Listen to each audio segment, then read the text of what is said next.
Estás escuchando Así empecé en el cine, el podcast donde los que hicieron y siguen haciendo cine nos cuentan cómo empezaron a hacerlo. Hoy nos visita Sandra Jurkovic. Aquí estamos. ¿Cómo le va?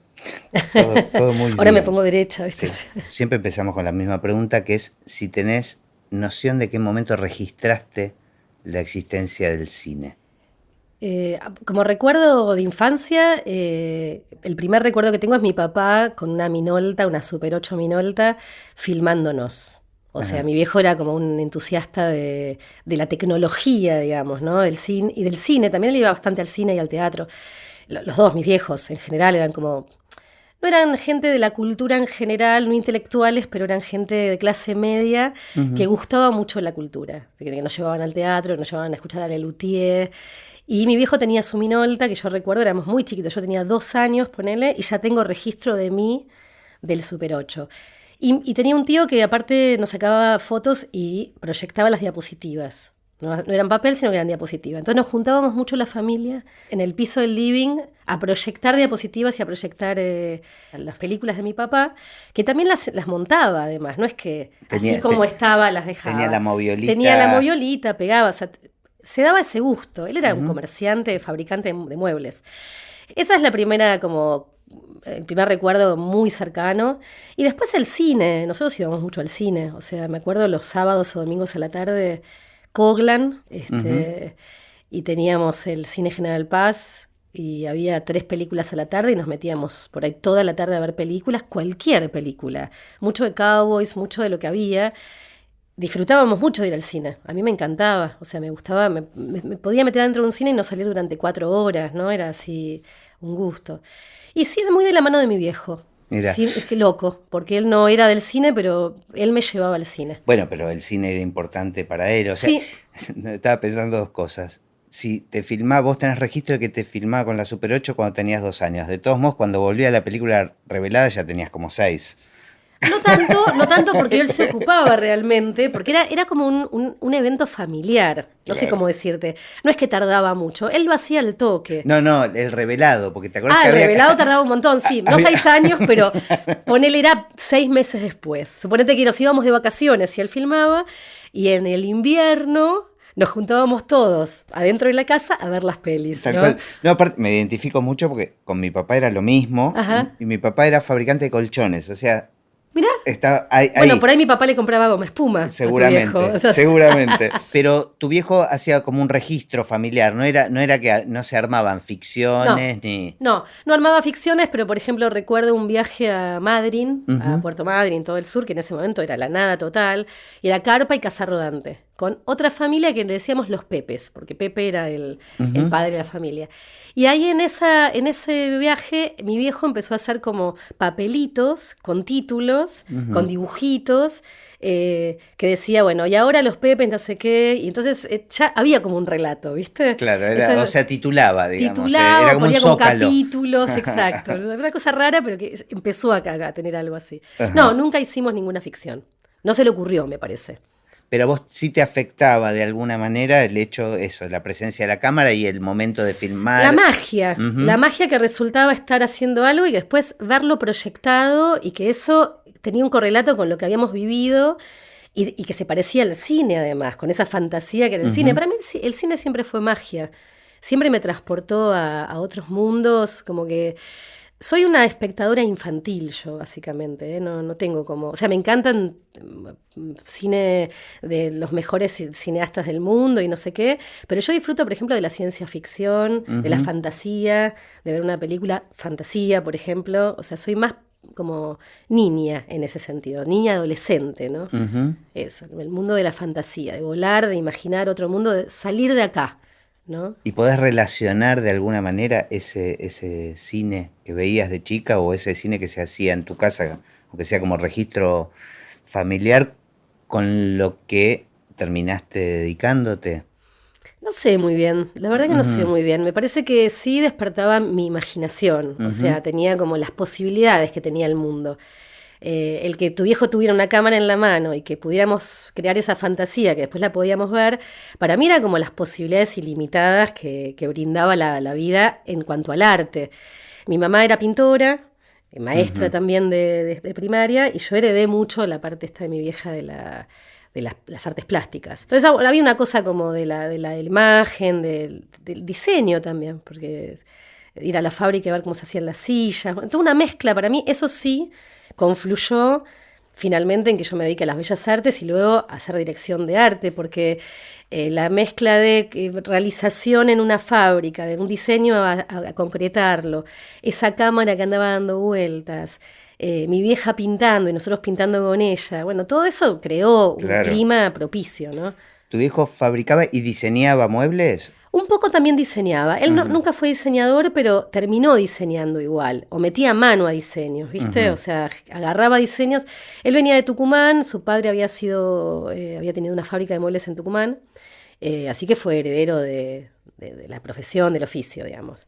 Y sí, tengo un par de hermanos, uno tiene una fábrica de muebles y otro es arquitecto. O sea, imagínate. De todos modos, si vos me preguntás a mí qué sale de la conjunción de un artista plástica y un mueblero, digo, una dirección de arte. Bueno, por eso una te lo digo, directora de arte. sin quererlo, ¿no? Yo la verdad que lo miro retrospectivamente. Y tiene toda la lógica. Sí, o sea, seguí Bellas Artes porque me encantaba la plástica y mi vieja y bla, bla. Incluso me resistí, porque digo, no voy a hacer lo mismo que mi mamá, ¿no?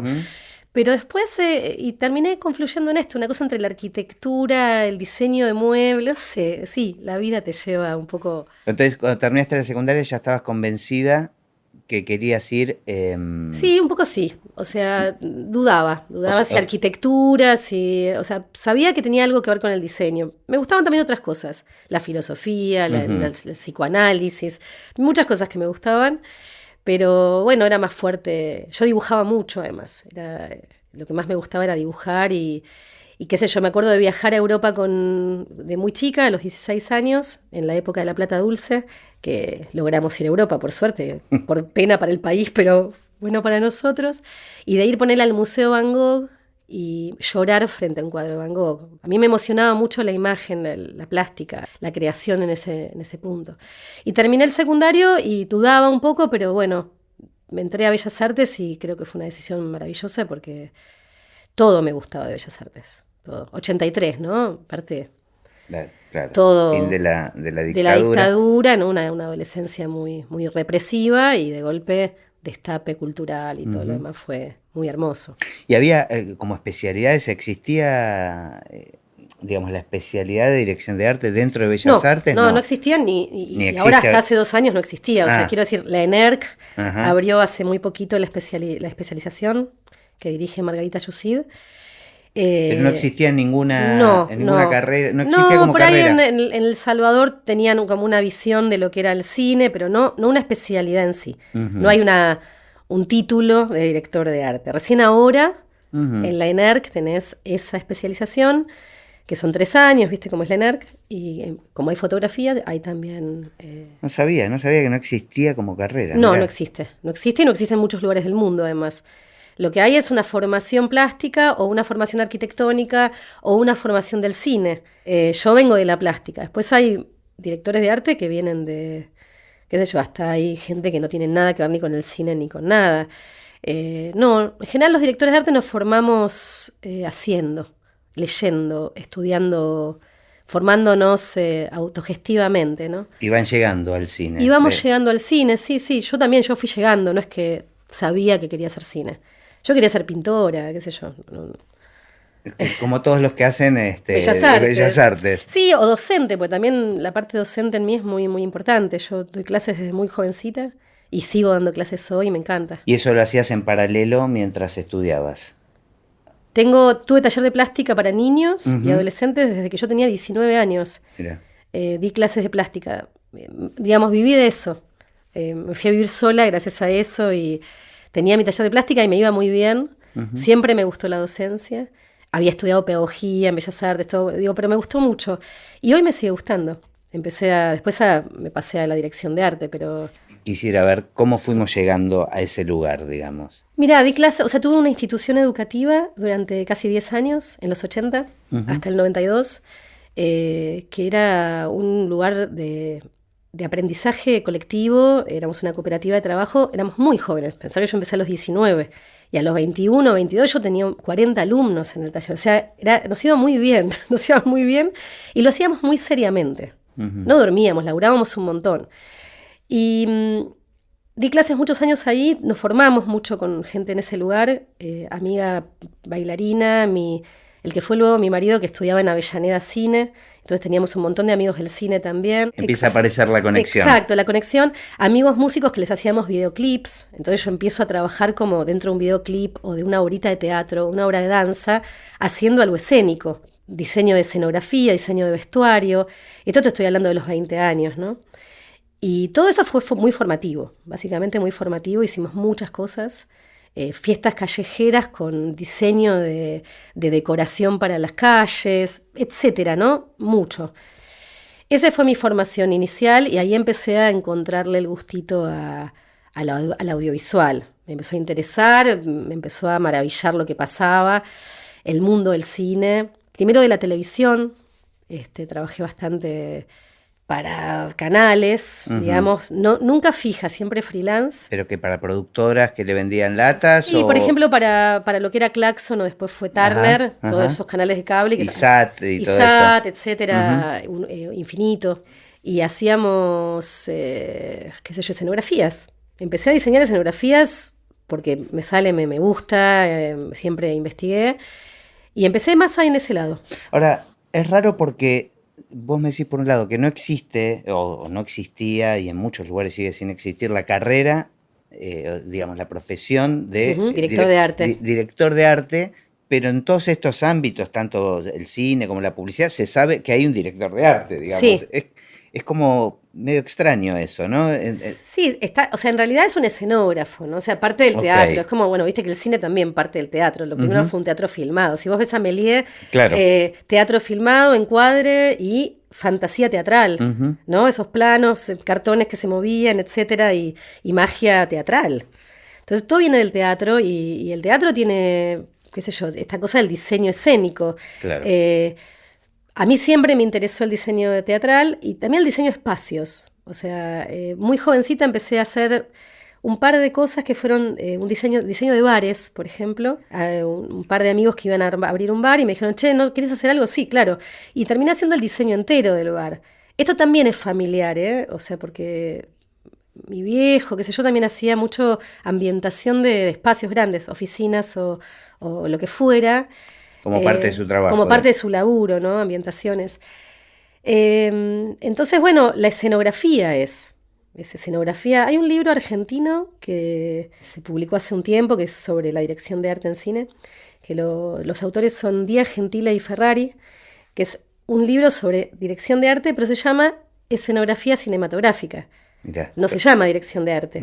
Entonces ahí tenés, ¿no? Es como, nosotros venimos del teatro. Claro. Del diseño de espacios. Claro. Y luego es la cámara adelante, ¿no? El encuadre. Pero finalmente termina siendo el espacio tridimensional el que laburamos. O sea, hacemos el diseño acá, en un espacio tridimensional. Sí, pero en conjunto con otras áreas, ¿no? Digamos, o sea, tiene que estar hablado el tema con fotografía, con Obvio. vestuario, con, digamos...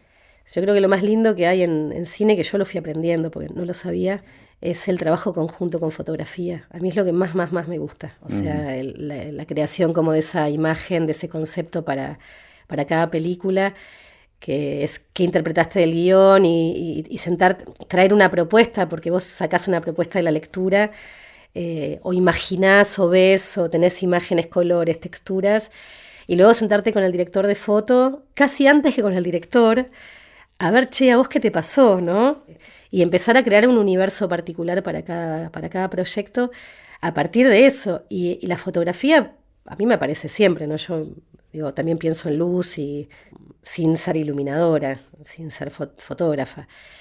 Pero esa parte sí es la que creo que es la que más me gusta, ¿no? ¿Y vos sentís que hablas primero del guión con el director de fotografía? No, pero sí pienso en la luz antes. Ajá. O sea, no pienso tanto en el director, como que pienso en la imagen fotográfico-artística, digamos, ¿no? Pero necesitas una bajada de qué es lo que imaginó el director primero. Yo prefiero que no. A mí me gusta leer el guión sin escucharlo al director y después reunirme con el director o con la directora para ahí sí escuchar al director y yo hacer la devolución, ¿no? Porque el director también espera que uno haga una devolución de ese guión. ¿Cómo lo viste? ¿Qué pensaste? ¿Qué imaginaste?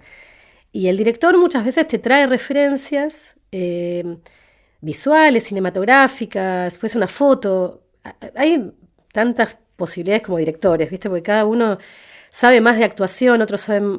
Digo, algunos no, la imagen no la tienen clara, algunos la tienen reclara, hay intermedios. Sí, sí, que le ponen más. Lo mismo pasa con la música. Lo mismo pasa Sí, con la sí, música. sí. Yo, por ejemplo, leo un guión y a mí me aparecen sonidos. Y yo anoto los sonidos que imagino. Digo, ladra un perro, no sé. Y me imagino que está, no sé, está todo oscuro y el perro. Y el sonido para mí es parte de la imagen también. Está bueno que digas esto, porque recién decías que te gusta, ¿no? El trabajo con la gente de fotografía. Y pensaba que estamos como en dos etapas muy distintas, ¿no? Pero yo sí me veo muy afectado Claro, por el trabajo de ustedes, digamos. muy, claro. Es así, a mí me condiciona muchísimo.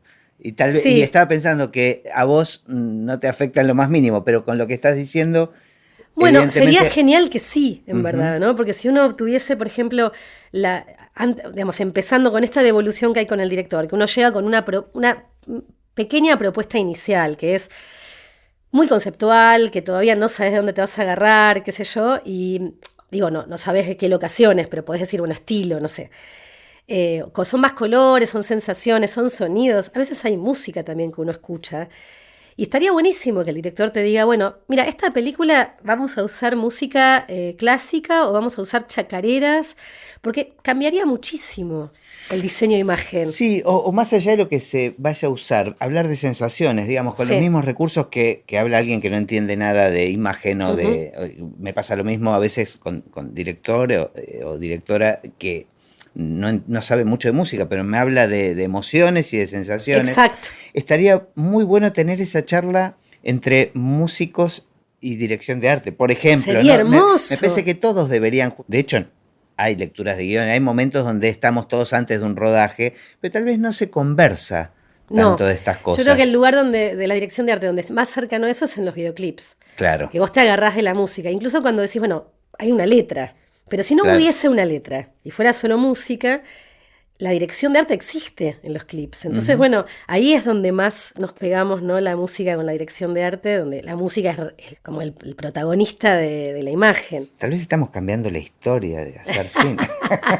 Estamos No sé, proponiendo un sistema de pero sí trabajo. tengo la idea de que yo Ujú. escucho cosas y las transmito y cada vez más porque, bueno, al principio uno es muy tímido Obvio. cuando en los primeros laburos o qué sé yo, y después cuando ya ganas un poco de confianza o tenés experiencia, ya conoces tu propio mecanismo de trabajo y sabes un poco cómo, hasta dónde podés llegar, porque también es muy delicado el laburo, Sin dudas. es muy psicológico, quiero decir.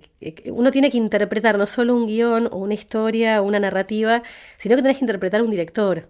Y es como, es re delicado. A mí me encanta siempre como empezar a entender quién es el otro, hasta dónde vamos a llegar, qué cosa sí, qué cosa no, ¿viste? Coincido plenamente, es eso, es encontrar la conexión con el otro Ujú. para poder crear en conjunto, en definitiva, y tratar de encontrar esa visión que tuvo el otro, ¿no? Exacto, y Esa vos decís mirada. visión o sonido, ¿Sí? ¿no? Pero Bueno, sí, sí, sí. que es lo más lindo de todo. Por eso te decía, para mí foto, dirección y arte somos como una tríada Ujú. que es creación de imagen. Claro. Después, por supuesto, está el sonido y hay un montón de... Pero es esa primera parte que es tal vez un porcentaje mínimo del trabajo que hacemos, no sé, un 5%, Pero afecta a todo que es la después. decisión estética, y Ujú. después es solo trabajar.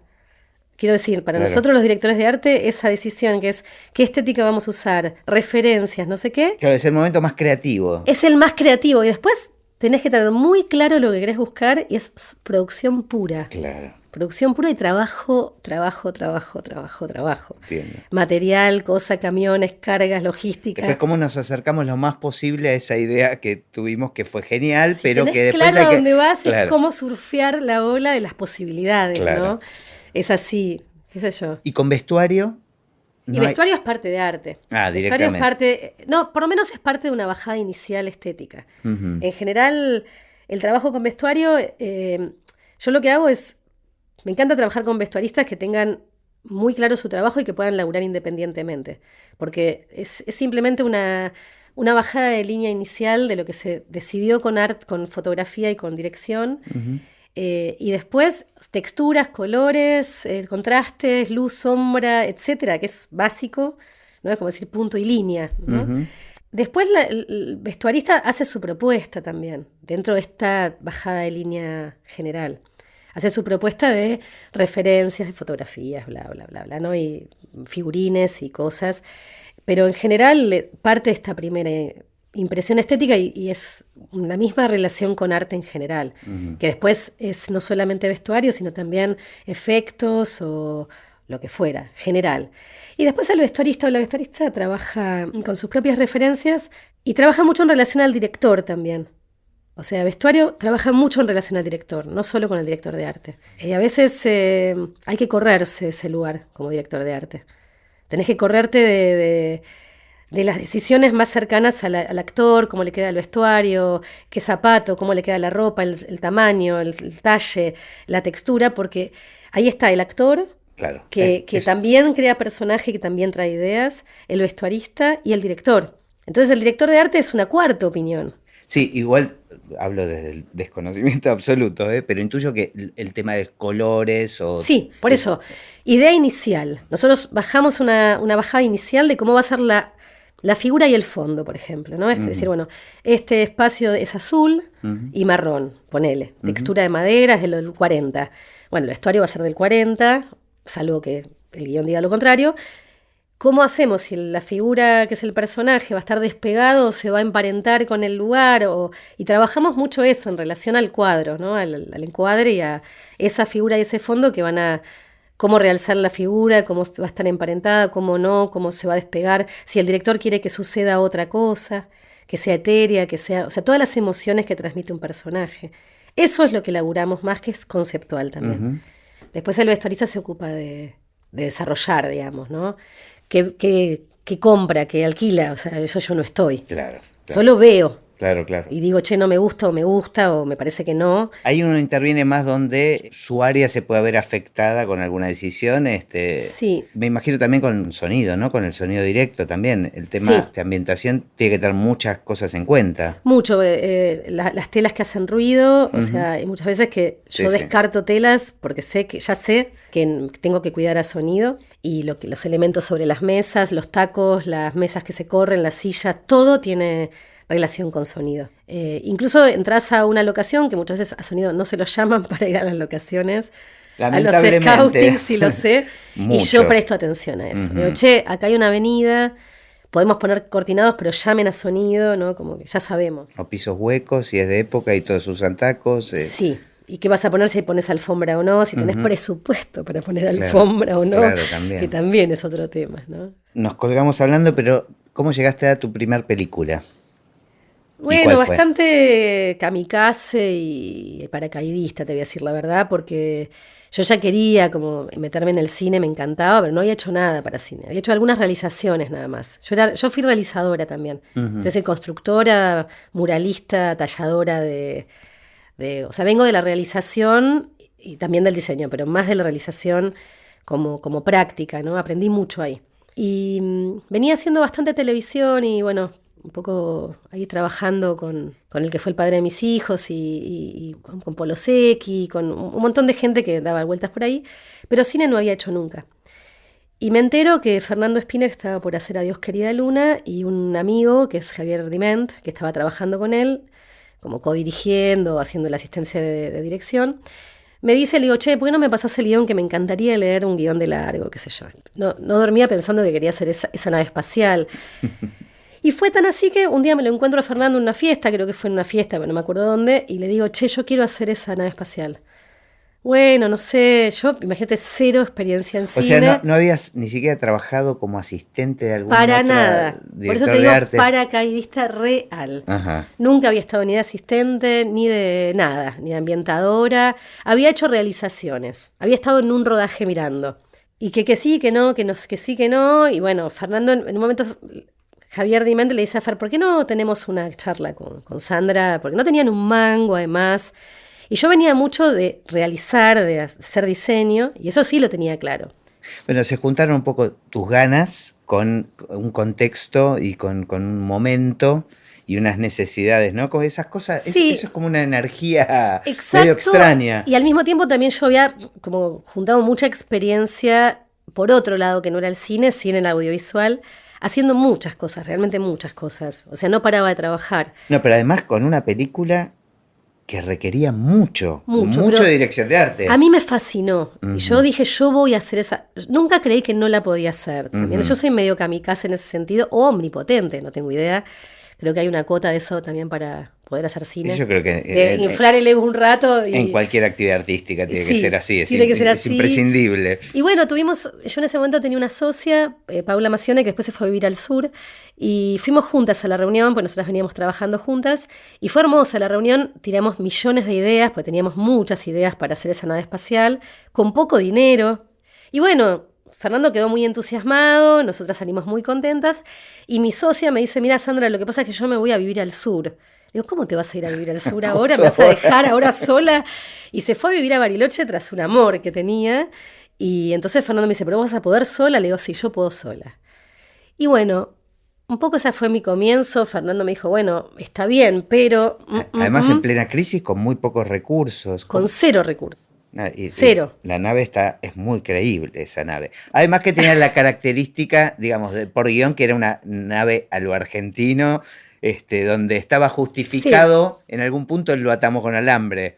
No, no realmente. Te voy a decir Ajá, la verdad. a ver. Fernando quería una nave espacial completamente creíble y realista. O sea, Ajá. él quería una nave que vuele. Ajá. Y habíamos hablado de Apolo 13. O sea, nosotros queríamos una nave real. Yo, de hecho, había pensado incluso en una nave que los astronautas flotaban adentro de la nave porque no había gravedad. De hecho, la novela original se llama Gravedad, de Sergio Vicio.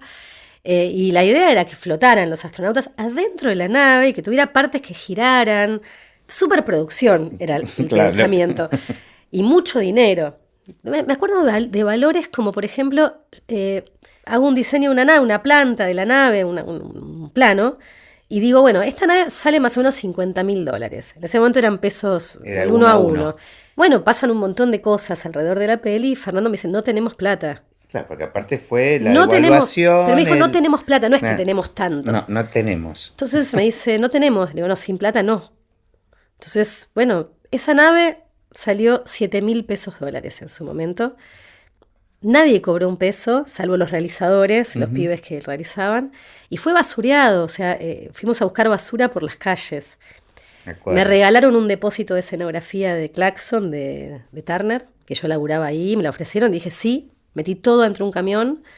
¿Y qué era? ¿Era de escenografías de Eran qué? tapones, bastidores, pedazos de cosas, qué sé yo, puertas, piso, alfombras, no sé. Yo todo iba a servir, ¿viste? Ajá. Y bueno, fue un laburo muy kamikaze, te digo la verdad, yo creo que no dormí 3 meses. ¿Y dónde se montó? Eso se Claro. montó en... a ver, yo hice el diseño de la nave, interior primero. Fue raro, porque yo empecé haciendo el diseño primero por dentro y el exterior de la nave tuvo que ver con el diseño interior. Claro, porque lo que se ve es como una nave chica, pero con varias partes. Tiene muchas partes, tenía que tener una cocina, una nave central o sala de comandos, Sí. una habitación, una sala de máquinas, tenía que tener una sala de salida. Todo eso tenía que tener y un pasillo, un pasillo comunicante. Y en la planta yo diseñé una nave de 20 metros de largo. Es muy grande para una escenografía, Claro. pero también sucedía todo dentro de la nave. Eran 4 semanas de rodaje dentro de una nave.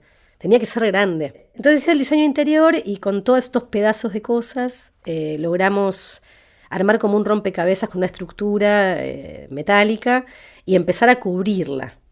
Y lavarropas viejos y computadoras viejas y pedazos. Me acuerdo que me fui al Cotolengo de Norione y encontré una máquina odontológica antigua que fue la máquina de la cocina de la nave. La pintamos Aparte, de plateado. O sea, claro, ¿entendés?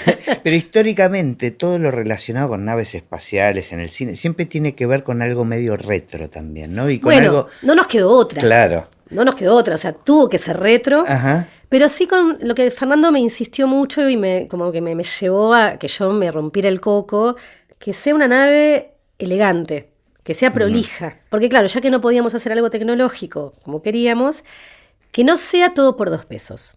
Un poco el concepto era, ya el guión es bizarro y los diálogos y todo, que la nave sea prolija, Claro, que sea increíble. creíble y que sea militar. Entonces, bueno, yo dije, bueno, paleta de color, una paleta gris, todo grises. ¿no? Y muy clarito y muy prolijo y qué sé yo. Fue dificilísimo porque no teníamos dinero, entonces era pintar todos los días el piso con látex. Y el tema del astronauta, del traje, ¿eso fue tarea tuya o fue de vestuario, por Bueno, no, ejemplo? fue tarea de todos. La verdad que fue tarea de todos. Estaba ahí Ricky Casali, que no era vestuarista de cine tampoco, y que él hizo un mameluco blanco. Claro, cuando lo vimos dijimos, le falta todo, Claro. le falta todo. Nos salvó y nos mató el 2001, el 19 de diciembre, ¿no? O sea Ujú. que fue finalizar toda la parte de adentro de la nave, que ya no había plata ni para comprar la gotita para pegar una perilla. El país se caía a pedazos y nosotros terminábamos el 18 de diciembre de filmar todo el interior de la nave y pasábamos a lo que era el croma de los astronautas flotando en el espacio, con arneses y qué sé yo. No estaba el traje de astronauta, no lo habíamos terminado porque no había plata, porque no había tiempo, porque era todo Y aparte muy precario. las salidas tenían que ser de a uno porque Un había solo un traje. solo traje. No, perdón, había dos mamelucos. Ajá, Un mameluco talle Goiti y un mameluco talle Fletchner. claro. Todo lo demás era el chaleco, el casco, todo era igual. El casco no tenía ventilación, porque era una cosa de acrílico. Eso Se empañaba todo el tiempo, o sea, pero no había... pero estaba bueno, era muy creíble ese casco. Bueno, por eso te digo, empezamos a trabajar sobre eso, nos salvó un poco el 19 de diciembre, porque después tuvimos, 7 meses después, continuamos el rodaje, y tuvimos tiempo de mejorarlo. Lo salvó en el sentido del tiempo, digamos? Porque pudimos dedicarle más tiempo y hubo un Claro. poquito más de dinero después con el tiempo. Yo compré una esfera de acrílico con un agujero abajo, que era carísima en ese momento, era como el gasto. Era una pecera, ¿qué era? Era como una esfera de acrílico. Ajá. Una había.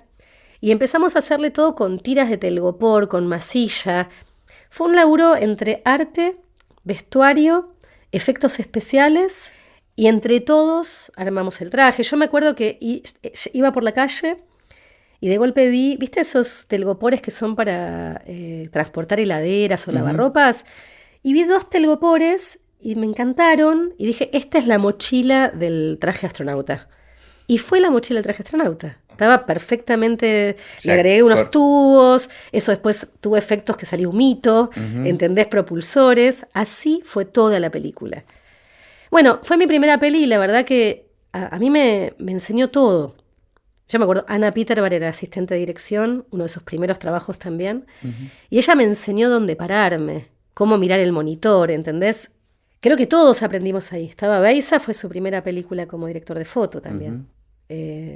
Fue una primera experiencia para muchos. Sí, sí, bueno, para mí también. Para vos también. Y sufrida primera experiencia, ¿no? Sí. O sea, digo, no fue como feliz solamente, o sea, divino, pero qué sufrimiento, ¿no? Sí, yo la agarré ya terminada, ya estaba editada y Fernando estaba muy desorientado con el tema de la música, pero ya había entrado al Festival de Mar del Plata y querían que abra, creo que el festival, o cierre, no me acuerdo, y faltaban 2 meses, y la película necesitaba música de punta a punta, así que fue un verano, porque en esa época el Festival de Mar del Plata creo que era en marzo. Era en marzo, sí.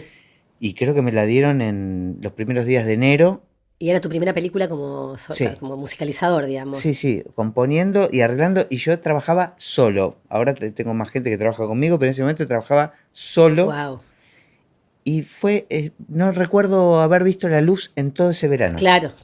Bueno, yo recuerdo eso también, que fue, por ejemplo, estaba en mi casa y yo tenía una habitación donde armé una mesa de 2,5 metros, un tablón, y empecé a construir la maqueta de la nave. Pues yo había hecho una planta y después dije, tengo que armar la maqueta porque yo tenía pedazos de escenografías. Con una sola asistente tuve, que era tan principiante como yo, y chiquita además.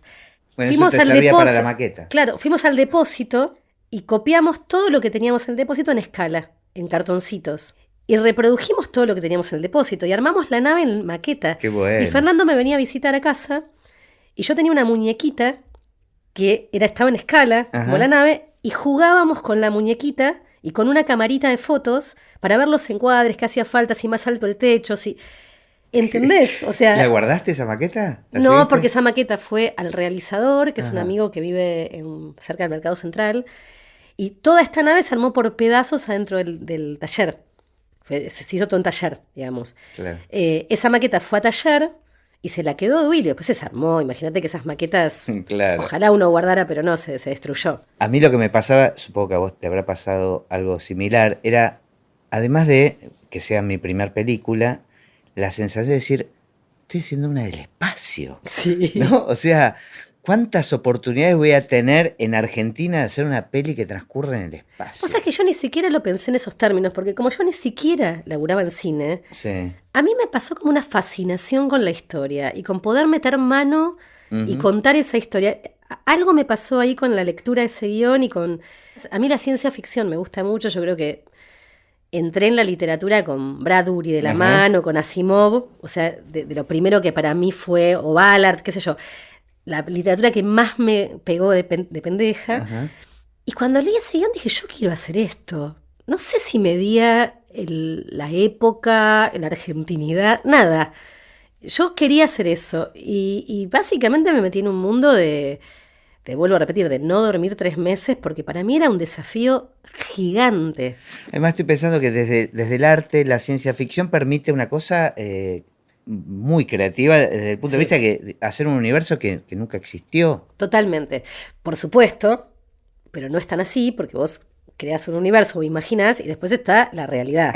Claro. Porque nosotros laburamos con la realidad, o sea, laburamos con la mayor imaginación posible, digo, un director de arte, y después sos el más ajustado a la realidad, al presupuesto, a los números, a Claro. las rendiciones. O sea, de verdad te lo digo, logística, camiones, tiempos, pegamentos, pinturas.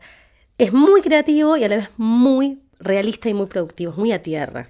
Digo, en la cabeza del director de arte es como, te diré, ¿no? Bipolar, pero casi. O sea, manejás eso, mucha creatividad y mucha Y después realidad. bajar a tierra, claro. Mucha, mucha. Si no sabes de tiempo, si no sabes de materiales, si no sabes de construcciones, si Y no de sabes, presupuestos, ¿no? no llegás, Claro. no laburás en cine directamente.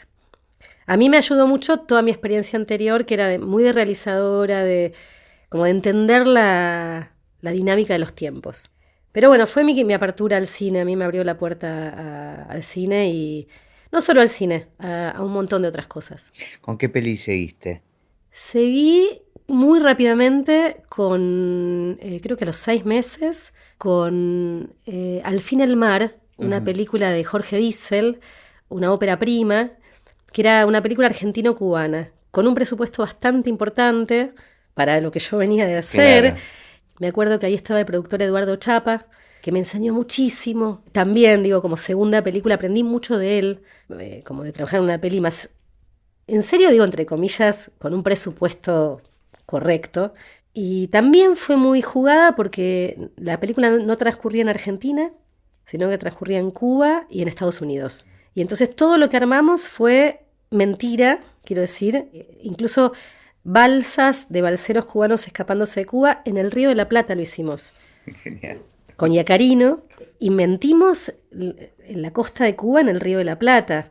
Bueno, el color es muy parecido, Era digamos. un atardecer, los cubanos creían que era en La Habana, ¿En que serio? fue la prueba máxima, la Ajá. imagen daba.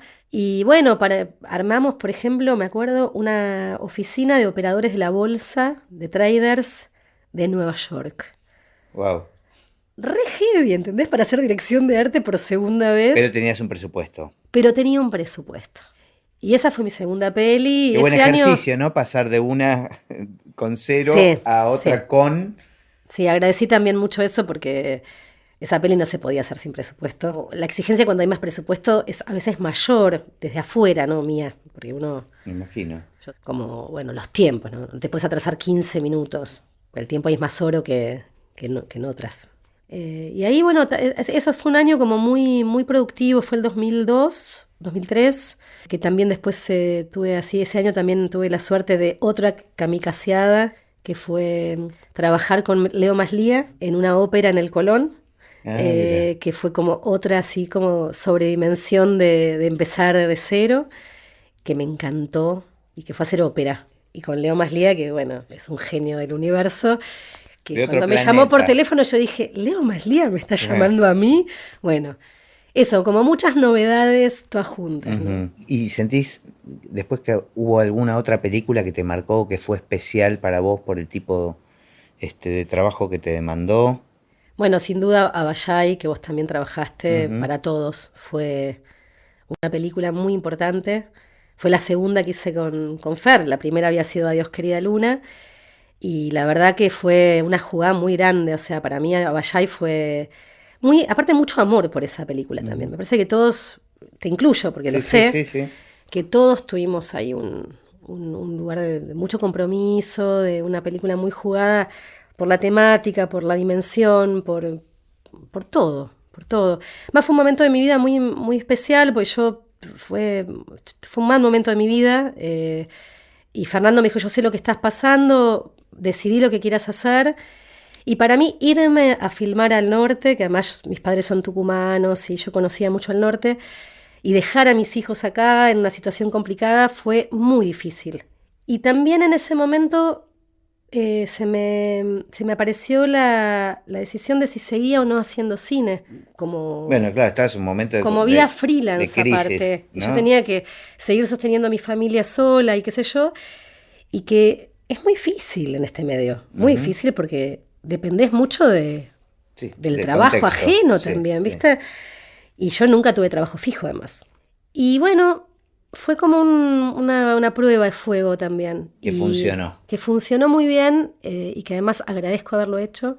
Y bueno, entonces, bueno, ahí también Fernando Spinner es como un personaje, junto con Javi Diment, también como esa dupla para mí fueron los que me introdujeron en el cine. Sigo trabajando con ellos, con Javi en todas sus pelis. Y aprendí mucho, yo aprendí mucho haciendo, la verdad. Y después leyendo. Y también dando clases aprendí mucho. ¿Y ahora estás dando clases de dirección de arte? Y hace como casi 10 años que doy clases de dirección de arte. Ujú. Me llamaron una primera vez en el Festival de Cine Independiente de Mar del Plata. Me llamaron para dar una charla. Y yo había hecho 2 películas nada más. Me invitaron, qué sé yo, no sé, fue así. Y di una charla de cómo habíamos hecho Adiós, querida Luna. Simplemente eso. Y a partir de ahí, un par de chicos me dijeron, che, ¿por qué no haces como un cursito o algo? Y yo dije, no, si yo no sé nada. Y no lo hice. Y seguí dando clases de plástica también. Y en un momento empecé a armar algo. Empecé a leer de teoría de cine, empecé a leer de montaje, empecé a leer de todo, de imagen, de semiótica, un poco, como empecé a leer. Y bueno, y la experiencia que empecé a acumular, y di un curso en casa, Pero para digo, 5 personas. era como cubrir eso que estábamos hablando al principio de que no existe dónde estudiar No. dirección de arte. O hasta ahora, Pero digamos. además yo empecé a entender, cuando empecé a dar clases, pues ese primer curso para mí fue de medio un desastre. A ellos les encantó. Había muchos arquitectos que querían saber sobre el espacio en cine. Y yo ahí me di cuenta que yo no sabía muy bien lo que hacía. Era Quiero más decir, intuitivo. que era más intuitivo. Y me llamaron de la Universidad de Belgrano a cubrir un puesto de dirección de arte para una carrera de cine que tienen en la Universidad de Belgrano. Que todavía tengo la cátedra, hoy, después de Mira. 10 años. Y ahí empecé a armar lo que fue los cursos de dirección de arte. Pero me llevó por lo menos 5 años o más. Armar y entender qué es lo que yo hacía y como empecé a conceptualizar lo que hacía también, a entender cuáles eran los pasos, cuál era el proceso. Me ayudó mucho para crecer como directora de arte. Es que creo que enseñar siempre Sí, genera eso, ¿no? y lo sigo haciendo y me sigue encantando dar clases. No lo voy a alargar nunca, me parece. ¿Alguna anécdota relacionada con tu actividad en el cine? ¿Qué sé ¿Alguna, yo? alguna que recuerdes? Miles, miles de anécdotas. La verdad que uno se llena de anécdotas del cine. Porque además hay muchos traspiés y muchos pasos en falso, ¿viste? Por más que planifiques y todo, hay torpezas en el camino que tienen que ver con la argentinidad por un lado Y con las y variables. con las variables de la Claro, vida, y que tiene la actividad. Es de como. del azar que Sí. también aparece y de las contingencias del cine mismo, ¿no? Ujú, Que eso, digo, uno es un surfer, ujú. ¿no? Finalmente. Mira, así, bueno, vuelvo a Fernando, que no es quien nos liga, Ajá. pero me acuerdo que en Abayay una de las cosas más importantes era el carruaje, ¿viste? La diligencia esta que aparecía al principio. Bueno, no había en Tucumán una diligencia para alquilar. Era todo muy caro, además porque era en la montaña, había que subir cosas a la montaña. Entonces terminé haciendo un diseño de una diligencia sacada de la época, como Que a la vez tenía que copiando, cumplir con la imagen del western, ¿no? del western exacto, que era una diligencia argentina de gente rica de la ciudad que pasaba por ese lugar 1915, ponele. Bueno, investigamos la documentación que uno hace al principio para una peli de época y la mandamos a hacer a un pueblo que nos dijeron que eran los mejores constructores de diligencias del país desde el 1800. Simoca. Mandamos el diseño que además... ¿Simoca, que era la empresa? Simoca es un pueblo de Tucumán. Perdón. Ahí en Tucumán mismo. Ok. Además hicimos un diseño que se desarmaba para poder filmar, o sea, hicimos una diligencia para el rodaje, Claro. que se desarmaba en partes, que podía gripearse la cámara, que podía bla, bla, bla, todo esto. Llega el día que tenía que llegar la diligencia, llega tarde, llega una semana tarde, y cuando llega era horrible. Quiero decir, no estaba cepillada la madera, no estaba terminada de pintar, era fea. No solo eso, sino que la probamos y las ruedas cuando doblaban tocaban la diligencia. O sea, se iba a caer y se iban a morir los actores, ¿entendés? No se podía usar y el herrero del pueblo de Amaicha del Valle dice, el eje de la carreta es débil, se va a quebrar. Bueno, imposible usar esa diligencia. Estábamos a 2 días de usarla en rodaje, 2 días. Mi equipo no durmió durante 2 días, el herrero no durmió, soldando la diligencia. ¿Y la empresa no se hizo más cargos? Nadie se hizo cargo porque estábamos a 300 kilómetros por la montaña, Claro, en un pueblo que no claro. había ni teléfono, ¿entendés? Imagínate que eran distancias grandes y que ¿Y cómo tampoco... la llevaron entonces? No, la llevaron en un camión, llegó con ok. un camión. La llevó andando. Pero nosotros, yo tenía un equipo no tan grande tampoco, no es que era una superproducción, Claro, una Vallay. O sea, claro. Vallay fue de bajo presupuesto para la película grande que era. Ujú. O sea, tuvimos que inventar. Llegó la diligencia, bueno, todo esto la odié. Fue como un producto odiado. La odié, realmente la odié. Andaba lento, no andaba bien por la tierra. Terminamos de filmar y le digo a Ferché, ¿y si la incendiamos? No, Sandrita, que tiene que no, para el Museo del Cine, que quede, no sé qué. Le digo, Fernando, yo creo que hay que quemarla, hay que exorcizar esta... Pasan los días y terminamos el rodaje. Y se me acerca Fer y me dice, quemémosla. Mirá, Y fue agarramos, como- la llevamos a un descampado en el medio de la nada. Todo el equipo se metió dentro de la diligencia tipo Tetris. Nos sacamos foto y después la prendimos fuego. Salieron antes, me imagino. Salimos antes, la prendimos fuego y esa diligencia está en los títulos finales prendiéndose fuego. O sea, está total. prendiéndose fuego la diligencia, que es divina. Todos aplaudimos, borrachos de alegría. Fue Divina. una especie de ceremonia de cierre. Fue una especie de ceremonia que hubo muchas ceremonias en Avallay. Hubo muchas ceremonias de la Pachamama, como experiencia además el trato con la gente del lugar. Claro. La negociación con el cacique, con Ujú. el consejo de ancianos, con el consejo de jóvenes. Entonces era una película aparte. Esa es una película aparte. Muy linda película esa. Qué bueno, qué bueno. ¿Y cómo ves el futuro del cine? Qué pregunta. Ujú. Por lo pronto el futuro argentino hoy está bastante complicado. Se está trabajando con pobreza gracias al Instituto de Cine, como está funcionando. Se está grabando mucho estos últimos 2 años. Se están filmando películas, largometrajes en 3 semanas, en 2 semanas. O sea, es medio un delirio. Eso para mí empobrece mucho. Los presupuestos, por supuesto, de arte son muy bajos. Yo estoy un poco cansada de eso también. Es como... En ese sentido, hace unos años estábamos mejor. Te hago una pregunta relacionada con lo que charlábamos antes. El porcentaje que representa arte en una película, en el presupuesto de una película, es importante, ¿no? No tanto, Ajá. no te creas. Ah. No te creas. Depende qué película también. O sea, Claro. no siempre los porcentajes son los mismos. Claro. O sea, No, pero arte- no hay un estándar, digamos. No hay un estándar, no hay un estándar. En general, lo que es equivocado es que nadie te llama para que hagas un presupuesto. Mm. Cuando se presenta una película al Inca o cuando se hace un presupuesto, no te llaman directamente. Dicen, esta película de arte sale tanto, y nadie evalúa realmente el costo. Entonces, por ahí es una película de época, del 40, y es el triple que una película actual. Ujú. Porque obviamente tenés que generar, no sé, restyling de frentes de calles, alquilar cosas, etcétera, miles de etcéteras, gráficas. Entonces, a veces te llegas a una película y te dicen, bueno, hay tanto para arte. Y vos le decís, no, pero no vamos a poder hacer esta película con este presupuesto. Yo, si querés, te hago un presupuesto, después vemos. Ese es un juego medio raro que habría que cambiarlo de alguna manera. Yo muy pocas veces tuve la oportunidad de presentar carpetas al Inca trabajando en la presentación de la carpeta. donde vos haces un diseño de producción desde lo visual, donde podés diseñarlo y decir, bueno, con tanto dinero lo podemos hacer. Porque esos presupuestos lo arman los productores muchas veces sin no consultar. Saben, pero sin no consultar, saben, claro. o creen que saben también. Algunos saben, pero muchos no. O no cuentan, no sé, alquiler de autos de época, no sé qué decirte, pero son muchas las variables, muchas. Logística, camiones, arte, equipos, desarmes. Arte tiene muchos vericuetos, armado de locaciones avanzadas, desarme de locaciones. A veces no se contempla todo eso. Y el futuro del cine, en ese sentido, lo veo difícil. Me parece que en cuanto a mi profesión, no ha cambiado mucho, por más que avanzó la tecnología, por más que haya cromas. Donde hay croma, pero también haces el diseño de lo que se va en el croma, en todo caso. Claro. Pero nosotros seguimos trabajando mucho con los materiales, muy artesanal el trabajo.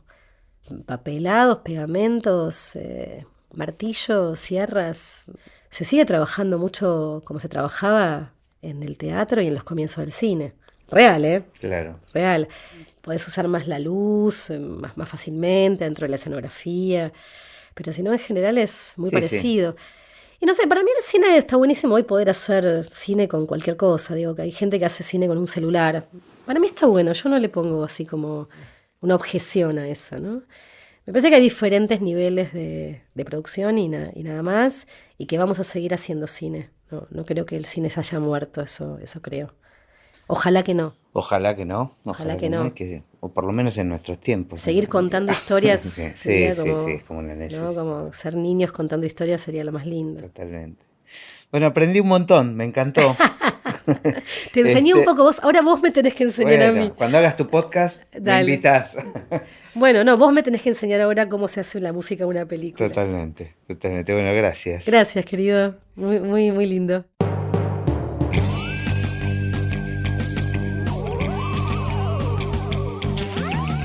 Y así terminó esta conversación de Así empecé en el cine. Mi nombre es Gustavo Pomeranek y espero que la hayan disfrutado al menos un poco de todo lo que disfruté yo. Recuerden que se pueden suscribir para escuchar todos los episodios que vamos subiendo en asíempecéenelcine.com. También nos pueden buscar en Apple Podcasts, en Spotify o en cualquier